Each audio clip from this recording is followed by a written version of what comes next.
Electrostatic potential and capacitance इस chapter का जो हमारा नेक्स्ट टॉपिक है वो एक डिवाइस है, वो एक इंस्ट्रूमेंट है। इस इंस्ट्रूमेंट का नाम है Van de Graaff generator, because this generator was designed by the scientist Van de Graaff. Now what is this Van de Graaff generator और इसका इलेक्ट्रोस्टैटिक्स में क्या रोल है या क्या इसका यूज है। सबसे पहले वैन डी ग्राफ जनरेटर एक इलेक्ट्रोस्टैटिक मशीन है। Van de Graaff generator is an electrostatic machine. Electrostatic machine का मतलब ये जो डिवाइस है ये चार्ज प्रोड्यूस करेगा, बट ये चार्ज जो है वो रेस्ट पे होगा। That's why it is electrostatic machine. फिर वैन डी ग्राफ जनरेटर जो होता है, ये generator high potential difference produce करेगा। The basic function of Van de Graaff generator is to produce very high potential difference. तो कितना हाई पोटेंशियल डिफरेंस प्रोड्यूस करेगा? About 10⁻⁷ volt. तो potential difference of the order of 10⁻⁷ volt can be produced with the help of Van de Graaff generator. Now let us study the construction of this device. Basically, Van de Graaff generator consists of hollow metal sphere. तो आप यहाँ पे देख रहे हो कि ये एक मेटल स्पीयर है, इस हॉलो मेटल स्पीयर। तो first part of Van de Graaff generator is hollow metal sphere. This metal sphere is placed on a insulating stands। का मतलब ये जो स्टैंड है ये किसी इंसुलेटिंग मटेरियल के होंगे, जैसे ग्लास इज इंसुलेटर। तो this hollow metal sphere is placed on a insulating stands. Next part of this device is arrangement of two pulleys, या दो व्हील होंगे यहाँ पे जिनको बोलेंगे पुली। तो this is pulley P1 and this is pulley P2 और इन दो पुलिस के ऊपर एक रबर बेल्ट पास किया है। सो this is rubber belt. Rubber is also one insulator. तो रबर बेल्ट जो है ये इन दो पुलिस के ऊपर ऐसे फ्रीली पास किया है। नाउ जैसे ये दो पुलिस रोटेट करना शुरू करेंगे तो इनके ऊपर जो रबर बेल्ट पास किया है वो भी फास्ट मूव करना शुरू करेगा। तो function of this two pulleys is to rotate this rubber belt with a very high velocity. Pulleys को रोटेट करने के लिए, इन दो पुलिस को रोटेट करने के लिए वी रिक्वायर इलेक्ट्रिक मोटर।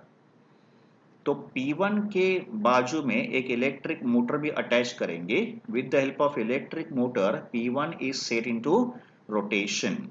जैसे P1 रोटेट करना शुरू करेगा ऑटोमेटिकली P2 भी रोटेट करना शुरू करेगा, because both are connected with the help of this rubber belt. तो as soon as electric motor which is not shown, electric motor को यहाँ पे ड्रॉ नहीं किया है, बट समझ लो कि P1 के पीछे एक इलेक्ट्रिक मोटर भी अटैच किया है। So as soon as electric motor is switched on, P1 and P2 and the rubber belt will start moving with the very high velocity. The function of this arrangement is to set the rubber belt into motion. फिर इस instrument का जो next part है वो है दो conductors. एक को हम लोग कॉल करेंगे C1 and the second conductor को कॉल करेंगे C2. C1 is called emitter comb and C2 is called collector comb. इनका जो स्ट्रक्चर है ये कोम की तरह है, दैट्स वाई इसको बोलेंगे एमिटर कोम और इसको क्या बोलेंगे? कलेक्टर कोम। कलेक्टर कोम को हम लोग ने स्पीयर के साथ कनेक्ट किया है, देखो। तो this collector comb C2 is in contact with this metal sphere and ये जो एमिटर कोम C1 है इसके साथ में एक हाई वोल्टेज बैटरी हम लोग कनेक्ट करेंगे। तो HVR का मतलब हाई वोल्टेज रेगुलेटर या हाई वोल्टेज रेक्टिफायर। HVR का मतलब ये एक हाई वोल्टेज बैटरी होगा जिसका वोल्टेज होगा अबाउट 10,000 वोल्ट। तो इस बैटरी का पॉजिटिव टर्मिनल C1 के साथ कनेक्ट किया है। इसका मतलब C1 will remain at positive potential and the negative terminal of this battery is connected to earth. तो ये होंगे essential part of Van de Graaff generator. तो Van de Graaff generator के essential part मैंने यहाँ पे आपको explain किए. तो first part क्या था? एक hollow metal sphere. Second part क्या था? Insulating stands. Third part क्या था? Arrangement of two pulleys and a rubber belt. इन दो पुलिस को ऑपरेट करने के लिए या रन करने के लिए इलेक्ट्रिक मोटर P1 के साथ अटैच किया है. नेक्स्ट पार्ट क्या था? Two conductors C1 and C2. C1 is called emitter comb, C2 is called collector comb. Collector comb C2 is in contact with the inner part of this sphere and emitter comb C1 को एक high voltage regulator connect किया है जिसका voltage होगा 10,000 volt. Positive terminal of HVR is in contact with C1 and negative terminal is connected to earth. तो ये होंगे essential part. अभी इसके बाद इस इंस्ट्रूमेंट के साथ हम लोग एक डिस्चार्ज ट्यूब कनेक्ट करेंगे. तो this D stands for discharge tube. But जो discharge tube is not a part of Van de Graaff generator, it is extra arrangement just for the use of Van de Graaff generator. Now in this discharge tube, positively charged particle like proton, like alpha particle, like deuteron can be accelerated. तो discharge tube का यहाँ पे role क्या होगा? For the acceleration of positively charged particle. इस discharge tube के बाद यहाँ पे हम लोग एक metal cylinder भी enclose करेंगे. का मतलब this whole arrangement of Van de Graaff generator can be enclosed in a cylindrical vessel. But ये सिलेंड्रिकल वेसल इसेंशियल नहीं है. इसका मतलब अगर ये इंस्ट्रूमेंट एयर में भी होगा तो भी वर्क करेगा. तो this cylinder is not absolutely necessary. But ये जो इंस्ट्रूमेंट है इस इंस्ट्रूमेंट के सराउंडिंग में एयर या गैस मॉलिक्यूल का होना नेसेसरी है. This instrument can not work in vacuum. तो ये हो गया construction of Van de Graaff generator. Now इसका जो वर्किंग है अब हम लोग उसका वर्किंग स्टडी करेंगे कि what is the working of Van de Graaff generator. To begin with, first of all these two pulleys are set into rotation so that rubber belt will start moving with a very high velocity. तो जैसे rubber belt का motion start होगा फिर हम लोग इस battery को switch on करेंगे. ये जो हाई वोल्टेज रेक्टिफायर बैटरी है उसको हम लोग स्विच ऑन करेंगे. As soon as this HVR battery is switched on, this emitter comb C1 will spray the positive charge. ये जो emitter comb C1 है ये क्या करेगा? पॉजिटिव चार्ज को स्प्रे करेगा. नाउ ये जो मैकेनिज्म है जिससे ये C1 जो है वो पॉजिटिव चार्ज स्प्रे करता है, let us understand this mechanism. तो now we understand the mechanism by which this emitter comb sprays the positive charge and then we come to the next working.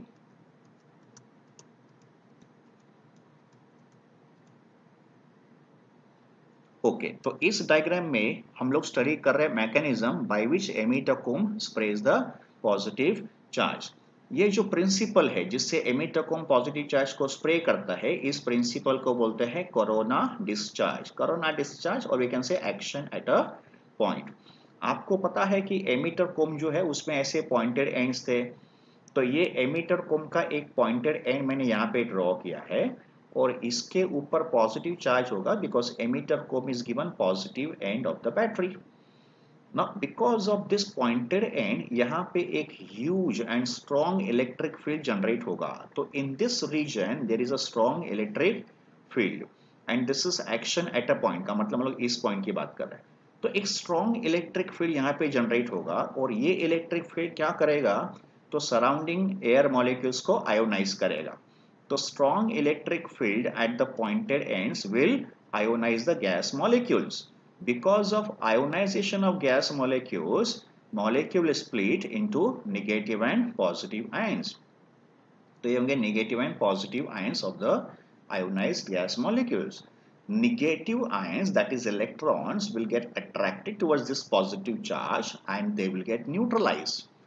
And ये जो positive ions होंगे ये positive ions इस positive charge से repel होंगे because like charge will repel each other. तो ये positive charge इस तरफ मूव करेंगे और इनके मूवमेंट का जो फ्लो होगा उस फ्लो को बोलेंगे इलेक्ट्रिक विंड। जैसे नॉर्मल विंड होता है फ्लो ऑफ एयर, वैसे इन पॉजिटिव चार्ज का जो फ्लो होगा उसको बोलेंगे इलेक्ट्रिक विंड। और ये पॉजिटिव आयंस जो है वो एमिटर को स्प्रे करेगा and this principle is called corona discharge. Let us come back to the initial slide. Okay, तो हमने स्टडी किया है कि कोरोना डिस्चार्ज क्या होता है। Okay, now let us move on with the remaining working. तो जैसे बैटरी ऑन करेंगे ये C1 क्या करेगा, पॉजिटिव चार्ज स्प्रे करेगा। अभी हमने स्टडी किया है कि पॉजिटिव चार्ज कैसे स्प्रे होता है। पॉजिटिव चार्ज जो स्प्रे होगा ये इस रबर बेल्ट पे फॉल करेगा और रबर बेल्ट तो मोशन में है, तो रबर बेल्ट क्या करेगा, इस पॉजिटिव चार्ज को ऐसे बॉटम से टॉप तक ट्रांसफर करेगा। तो positive charge which is emitted by the emitter cope will move through the rubber belt to the top। तो ये पॉजिटिव चार्ज यहाँ से यहाँ पे फ्लो किया बिकॉज रबर बेल्ट मोशन में है। नाउ एट द टॉप ये जो पॉजिटिव चार्ज है ये कलेक्टर कोम कलेक्ट करेगा। तो this positive charge is collected by the collector comb and it is transfer to the outer surface of the sphere. तो ये जो पॉजिटिव चार्ज है ये कलेक्टर कोम C1 कलेक्ट करेगा और ये यहाँ पे डिपॉजिट होगा। तो जैसे इंस्ट्रूमेंट वर्क करना शुरू करेगा this positive charge will get deposited on the outer surface of the sphere. तो ये हो गया पॉजिटिव चार्ज का डिपोजिशन। तो जैसे इंस्ट्रूमेंट वर्क करेगा इस स्फीयर के आउटर सरफेस पे पॉजिटिव चार्ज डिपॉजिट होगा। As charge increases, potential will also increase because we know that for a conductor, charge is directly proportional to potential. So after some time, huge amount of potential is generated by this Van de Graaff generator. Now this potential can be used for the acceleration of charged particle in a discharge tube. तो इस discharge tube के इस तरफ एक हम लोग source रखेंगे और ये सोर्स होगा पॉजिटिव आयन का मतलब इस सोर्स में से पॉजिटिव आयन एमिट होंगे जिनको हमको एक्सेलरेट करना है। तो एट वन इंस्टेंट सपोज इस सोर्स में से एक पॉजिटिव आयन एमिट हो गया, तो इस सोर्स ने ये पॉजिटिव आयन एमिट किया। ये पॉजिटिव आयन प्रोटॉन हो सकता है, अल्फा पार्टिकल हो सकता है, इट में बी ड्यूटेरॉन ऑल्सो। तो फिर ये जो पॉजिटिव आयन है ये इस पोटेंशियल से रिपेल होगा बिकॉज इस पे भी पॉजिटिव चार्ज है और ये भी एक पॉजिटिव चार्ज है, तो लाइक चार्ज क्या करेंगे, रिपेल करेंगे। तो एक स्ट्रॉन्ग इलेक्ट्रिक फोर्स इस चार्ज पे अप्लाई होगा and because of force this charge will accelerate and because of acceleration इसका velocity goes on increasing, so it will move with a very high velocity to the other end of the discharge tube. When this positive ion reaches to the other end of a discharge tube it will acquire very high velocity. Such a energetic charged particle can be bombarded on a target। तो discharge tube के दूसरे and पे हम लोग क्या रखेंगे, target. तो इस टारगेट पे ये पॉजिटिव आयन स्ट्राइक होगा and we can study the resulting nuclear reaction. तो this is one application of Van de Graaff generator. In a discharge tube positively charged particle can be accelerated to study the resulting nuclear reactions. So this is overall working of Van de Graaff generator. And basic function of Van de Graaff generator is to produce very high potential difference with the help of very huge amount of charge. Now let us come to the uses of Van de Graaff generator. यह तो हमने study कर दिया। Okay. Now uses of Van de Graaff generator. The main use of Van de Graaff generator is to produce very high energy particles of the order of 10 mega electron volt. Such energetic particles can be used for very high potential, okay, and such energy can be also used to accelerate charged particles like protons, deuteron and alpha particles. And it is also used in nuclear reactions such as radioactivity. Okay, so ये होंगे uses of Van de Graaff generator. तो बच्चों हमने अभी study किया Van de Graaff generator instrument.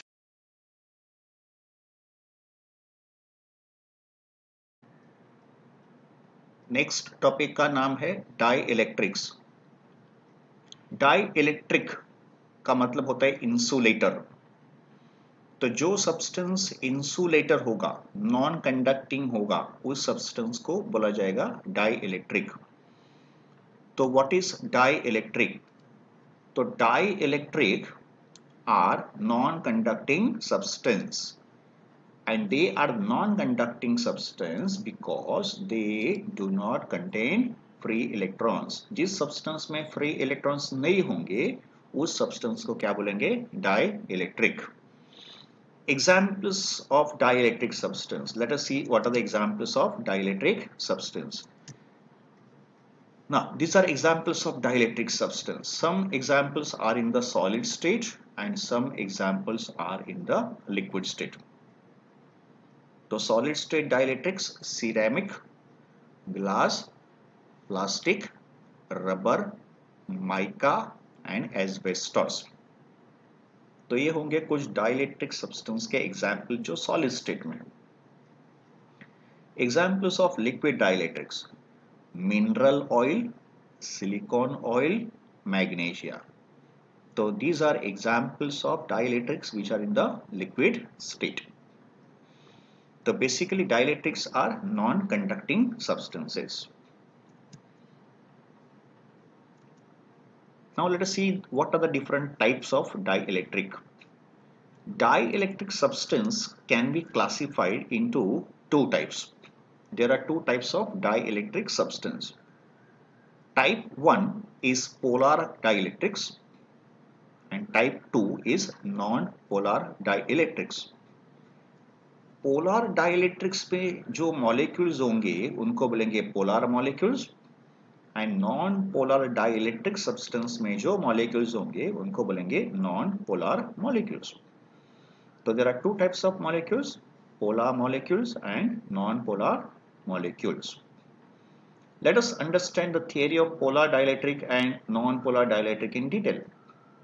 But इनको समझने के लिए हमको एक concept समझना पड़ेगा, center of gravity. तो let us first understand center of gravity in atom and उसके बाद हम लोग polar and non polar dielectric को स्टडी करेंगे। अब हम लोग एक सिंपल स्ट्रक्चर स्टडी कर रहे हैं एटम का, अ सिंपल एटॉमिक स्ट्रक्चर जो आपको मालूम है। बच्चों, एटम के अंदर हमको मालूम है एक पॉजिटिवली चार्ज न्यूक्लियस होता है। सो this is positively charge nucleus, and around this nucleus negatively charged electrons revolve in circular orbit. This is orbit 1, this is orbit 2, this is orbit 3, etc. तो एटम का जो स्ट्रक्चर होता है उसमें एक positively charge nucleus होता है और नेगेटिवली चार्ज इलेक्ट्रॉन्स रिवॉल्व करते हैं इन डिफरेंट ऑर्बिट्स। तो एटम के अंदर न्यूक्लियस का एक मास होगा और इन सब इलेक्ट्रॉन्स का एक टोटल मास होगा। And every substance which is having mass will experience force of gravity, and that force of gravity is called its weight. Weight is the gravitational force acting on the body, और weight का formula होता है m into g। तो यहाँ पे अगर हम लोग एटम की बात करेंगे तो एक वेट तो इस न्यूक्लियस का होगा, बिकॉज न्यूक्लियस है सर्टेन मास, तो इसका एक वेट होगा। और ये जो इलेक्ट्रॉन्स है इनका एक कंबाइंड मास होगा, तो उनका भी एक कंबाइंड वेट होगा। इसका मतलब एटम के अंदर दो सेंटर ऑफ ग्रेविटी होंगे, एक होगा centre of gravity of nucleus and दूसरा होगा centre of gravity of these electrons. Centre of gravity is the point through which the whole weight of the body is acting.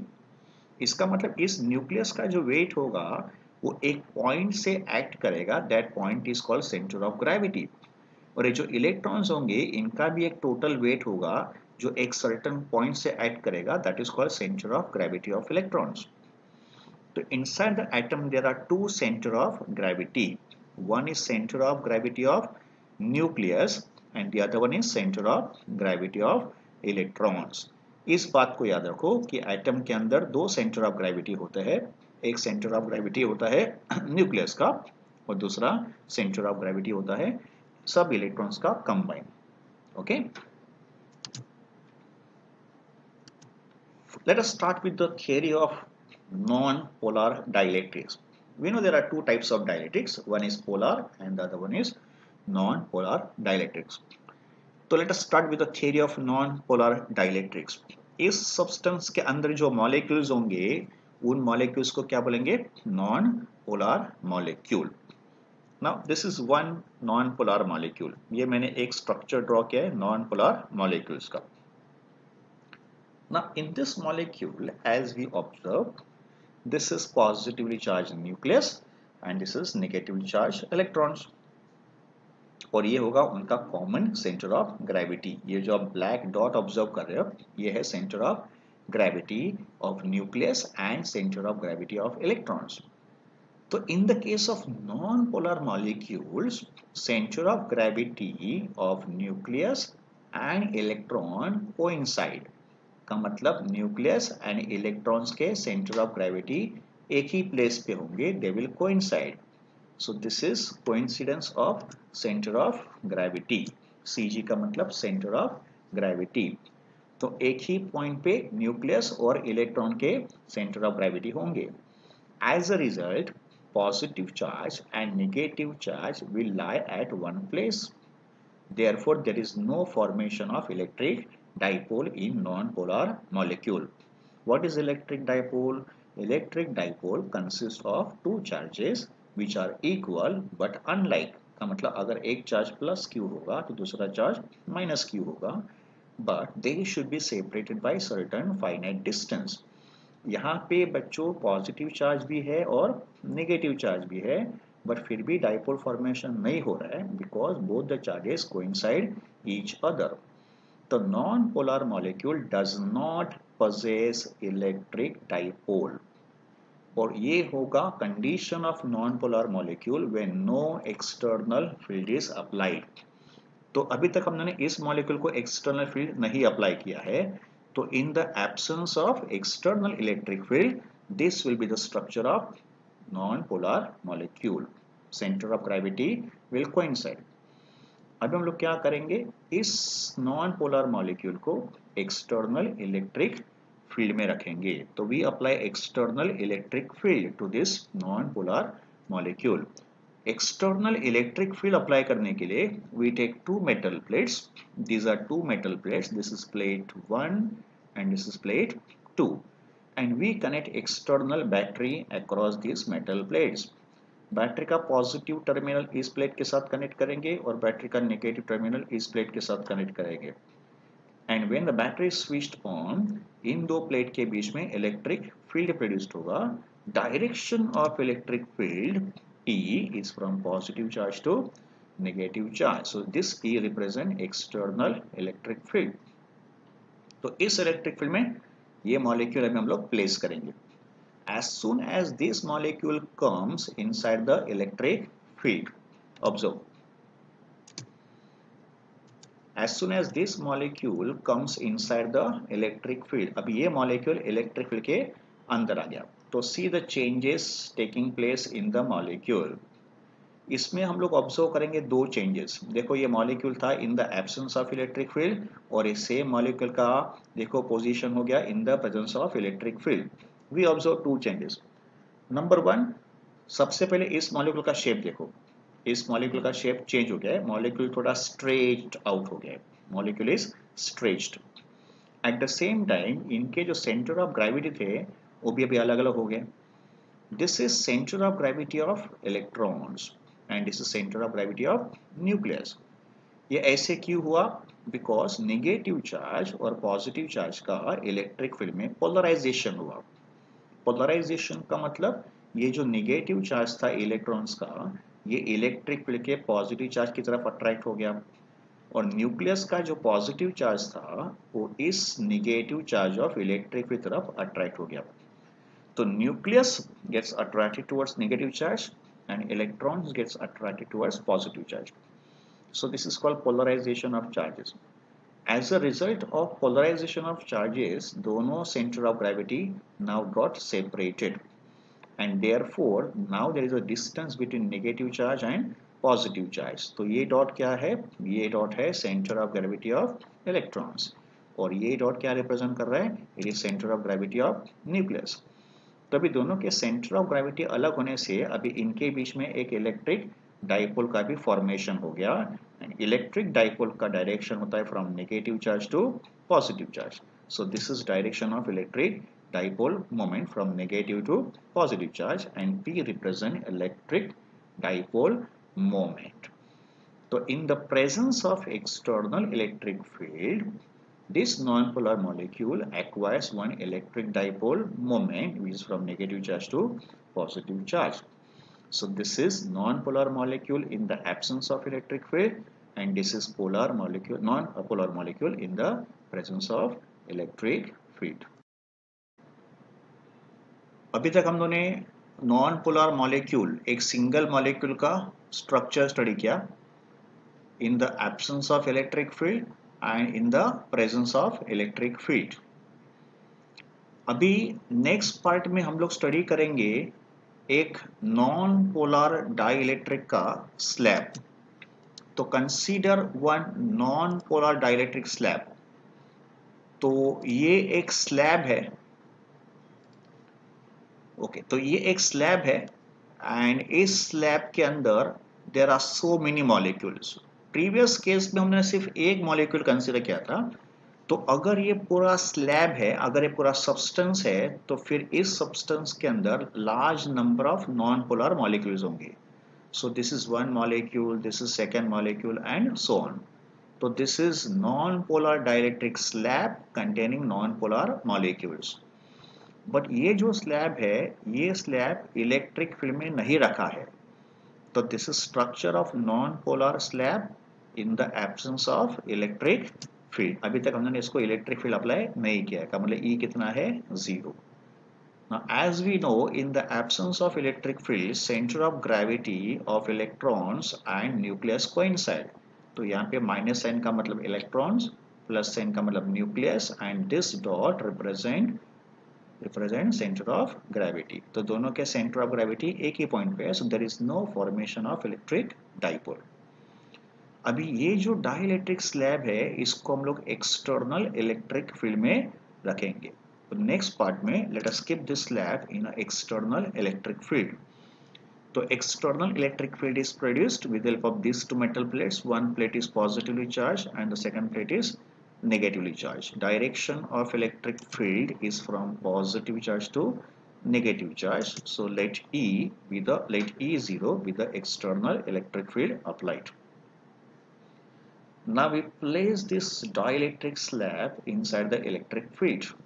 तो इस slab को अभी हम लोग इलेक्ट्रिक फील्ड में place करेंगे। Observe the structure of each molecule in the presence of electric field. तो हर एक मॉलिक्यूल का स्ट्रेचिंग हुआ है और हर एक मॉलिक्यूल ने एक डाइपोल मोमेंट एक्वायर किया है। सो this is centre of gravity of electron, this is centre of gravity of nucleus. Centre of gravity अभी सेपरेट हो गए, तो इनमें एक इलेक्ट्रिक डाइपोल का फॉर्मेशन हो गया और ये जो येलो एरो है ये इलेक्ट्रिक डाइपोल मोमेंट का डायरेक्शन है। तो in the presence of external electric field every molecule will acquire dipole moment, but all the dipole moments, observe the direction of dipole moment of all the molecules, so all dipole moments are aligned in one direction, का मतलब all dipole moments are parallel to each other. So this is structure of non-polar dielectrics in the presence of electric field. तो previous case में एक molecule consider किया था। Now in this case we have consider one slab which contains many molecules. So this was theory of non polar dielectrics. Now let us come to the next type of dielectric. Second type of dielectric is called polar dielectric. Polar dielectric के अंदर जो molecules होंगे उनको बोलेंगे polar molecules. Now this is one polar molecule and this is structure of polar molecule in the absence of external electric field. तो जब भी electric field नहीं होगा तो पोलर मॉलिक्यूल्स में centre of gravity of electron and centre of gravity of nucleus coincide नहीं होगा। तो centre of gravity of electron and nucleus do not coincide in the case of polar molecule.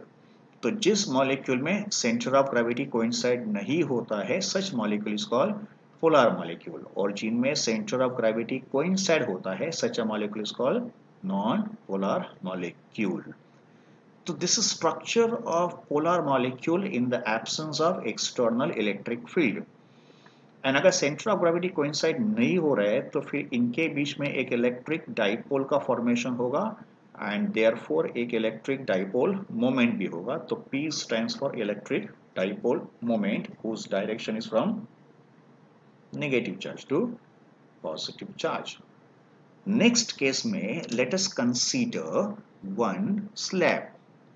This slab contains many such polar molecules. But ये जो हमने slab consider किया है, this is structure of polar dielectric slab in the absence of electric field. So in the absence of electric field, these molecules will have a dipole moment, but in the random direction. आप यहाँ पे observe करो, सब molecules के जो dipole moment के directions है वो अलाइन नहीं हुए हैं, they are in the random direction. So in the absence of external electric field, polar molecules will have a dipole moment which is in the random direction. अभी हम लोग क्या करेंगे, इस स्लैब को एक्सटर्नल इलेक्ट्रिक फील्ड में place करेंगे. So now same slab is placed inside the external electric field. तो एक्सटर्नल इलेक्ट्रिक फील्ड में क्या होगा, ये जो डाइपोल मोमेंट जो पहले रैंडम डायरेक्शन में थे, अभी देखो इनका अलाइनमेंट हो गया. So there is perfect alignment of the dipole moment due to the external electric field applied. So this is polar dielectric slab in the presence of external electric field. तो first we have observe just one molecule. Then we observe group of molecules but in the absence of external electric field, and then we observe group of polar molecules in the presence of electric field. अगर आप non polar molecule का structure recall करोगे in the presence of electric field, तो you will observe that behavior of polar molecules and non-polar molecules in the external electric field is same. Polar molecules and non polar molecule का behaviour external electric field में same होता है. का मतलब there is perfect alignment of dipole moment in both the cases whether molecule is polar और non polar. तो दोनों का सिमिलरिटी ये है कि दोनों का बिहेवियर एक्सटर्नल इलेक्ट्रिक फील्ड में सेम होता है. Difference arises in the absence of electric field. In the case of polar molecule, center of gravity coincide नहीं होता है. In the case of non-polar molecule, center of gravity coincide होता है. So we have studied two types of dielectric, polar dielectric and non-polar dielectric.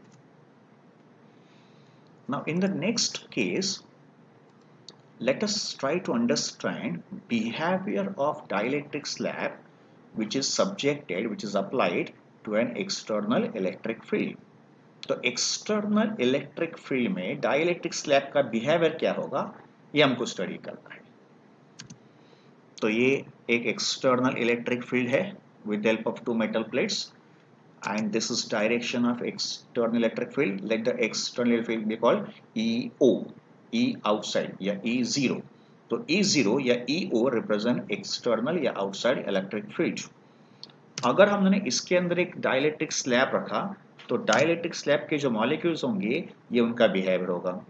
Now this slab may belong to polar और non polar because polar and non polar molecules behave in a same way in the presence of external electric field. तो ये slab polar भी हो सकता है या non polar भी हो सकता है. Now, if you observe the dielectric slab, there is accumulation of negative charge on the left side of the dielectric, and there is accumulation of positive charge on the right side of the slab. तो यहाँ पे negative charge accumulate हो गया और यहाँ पे positive charge accumulate हो गया. As a result, there will be an induced negative charge on this end of the conductor, and there is an induced positive charge on this side of the slab. तो यहाँ पे एक positive charge induced होगा और यहाँ पे एक negative charge induced होगा. Therefore there is a production of one electric field internally. का मतलब इस स्लैब के अंदर भी एक इंटरनल इलेक्ट्रिक फील्ड जनरेट होगा and direction of internal electric field is from positive charge to negative charge. तो इस इलेक्ट्रिक फील्ड को हम लोग कॉल करेंगे EP, where EP stands for electric field due to polarization. P stands for polarization. So now here we see two types of electric field in this diagram. One is EO and other is EP. EO is external electric field which is applied, and EP is internal electric field which is produced due to polarization of charges. And as we can see, external electric field and internal electric field both are in opposite directions. They are not equal, but they are opposite in direction. In fact, external electric field will always be stronger than internal electric field. External electric field internal field से हमेशा strong होगा, but they will be in opposite direction. So this is behavior of dielectric slab in the presence of external electric field. Let us try to understand few terms. तो I have carried the same diagram in the next slide. यहाँ हम लोग दो electric field को observe कर रहे हैं. What is EO? It is external electric field applied. What is EP? What is EP? EP क्या है? It is induced electric field due to polarization of charges. Because एक तरफ पॉजिटिव चार्ज इंड्यूस्ड हो गया और एक तरफ नेगेटिव चार्ज. तो इन दोनों का जो डिफरेंस होगा that is EO minus EP, that will be called as E. तो E क्या है? EO minus EP, and this E will be called as reduced value of electric field. तो E stands for reduced value of electric field because external electric field is reduced by the amount EP which is internal electric field. तो EO stands for external electric field applied, EP stands for induced electric field due to polarization, and E, which is difference of EO and EP, will be called as reduced value of electric field. So this is slab behavior in the presence of external electric field. अभी कुछ basic terms define करेंगे, उसके बाद theory of dielectrics will get over. This structure is very much familiar. आपने इस structure को previous slide में भी देखा था. This structure of dielectric slab, this slab can be of polar या non-polar in the presence of electric field. EO stands for external electric field and EP stands for electric field due to polarization.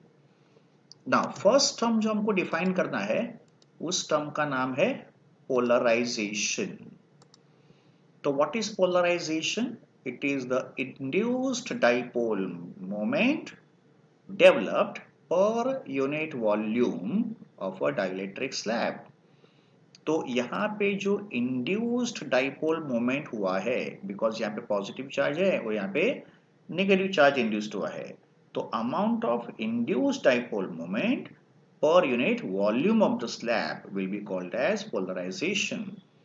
इसका दूसरा definition है induced charge per unit area. तो we can say polarization is dipole moment per unit volume or it is induced charge per unit area. But बच्चों आपको मालूम होगा कि electrostatics में charge per unit area is called surface charge density. तो we can say polarization is a type of surface charge density. तो देखो इसका फॉर्मूला क्या होगा. तो formula of polarization, it is QP upon A. What is QP? It is induced charge. And what is A? It is area. So it is charge per unit area, which is sigma, sigma P. What is sigma? Surface charge density. So polarization is nothing but surface charge density. It is induced surface charge density. And as per this formula, इसका unit क्या होगा. Coulomb per metre square. Polarization का unit coulomb per metre square. अभी second term जो है, अच्छा इसका direction देखो. पोलराइजेशन वेक्टर क्वांटिटी, इसका डायरेक्शन होगा from negative charge to positive charge, polarization का direction is from negative charge to positive charge, का मतलब इस डायग्राम में from negative charge to positive charge, ये होगा डायरेक्शन फ्रॉम नेगेटिव से पॉजिटिव, लाइक दिस, नेगेटिव से positive. Next term is dielectric constant. Dielectric constant K is a ratio of E0 and E. What is E0? E0 is external electric field applied. And what is E? It is the reduced value of electric field. And reduced value of electric field का formula क्या होता है? E0 minus EP, का मतलब इन दोनों का जो difference होगा वो E होगा, which is called reduced value of electric field. The dielectric constant is a ratio of strength of applied electric field to the strength of reduced value of electric field.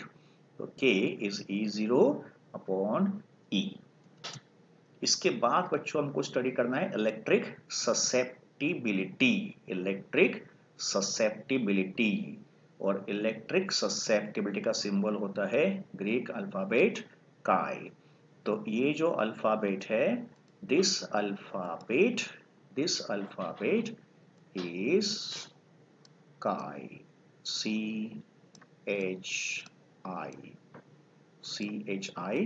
chi, ठीक है।